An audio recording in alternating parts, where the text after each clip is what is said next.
अयोध्या के साथ अन्याय हुआ। और महोदय, जब मैं अन्याय की बात करता हूं तो हमें 5000 वर्ष पुरानी बात भी याद आने लगती है।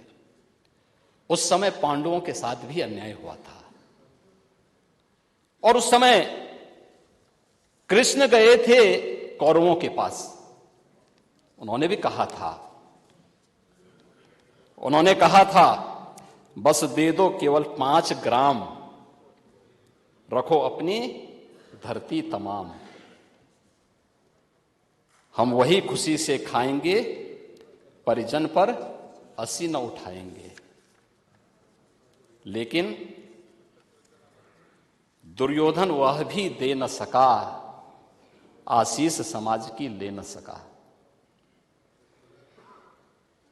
यहां तक कि उसने भी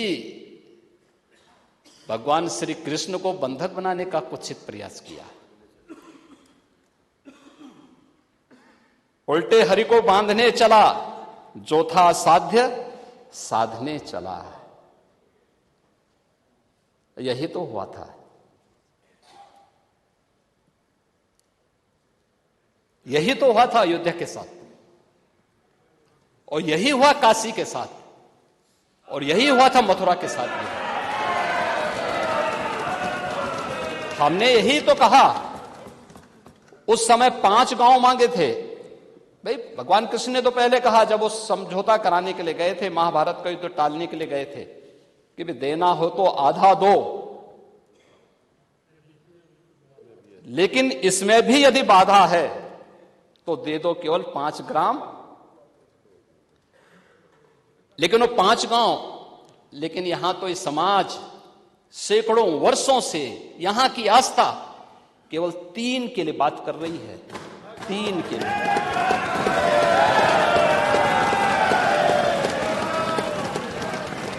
वो 3 के लिए भी इसलिए वे विशिष्ट स्थल हैं, वे सामान्य नहीं है। ईश्वर की अवतरण की धरती है, असामान्य नहीं है। और असामान्य यानी उसको एक सामान्य स्तर पर नहीं मान सकते, लेकिन एक जिद है। और उस जिद में जब राजनीतिक उसमें तड़का पड़ने लगता है और वोट बैंक बनाने की राजनीति होने लगती है, तो वहीं से फिर विवाद की स्थिति खड़ी होने लगती है।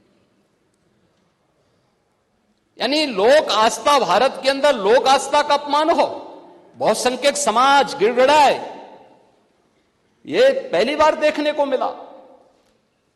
दुनिया देख रही, स्वतंत्र भारत में काम पहले होना चाहिए था। 1947 में प्रारंभ होना चाहिए था। और उस आस्था के लिए बार बार गुहार लगाता रहा। हमने तो केवल 3 जगह मांगी, अन्य जगहों के बारे में कोई मुद्दा नहीं था। अयोध्या के लिए। और देखिए, अयोध्या का उत्सव लोगों ने देखा तो नंदी बाबा ने भी कहा, भाई हम काहे इंतजार करें।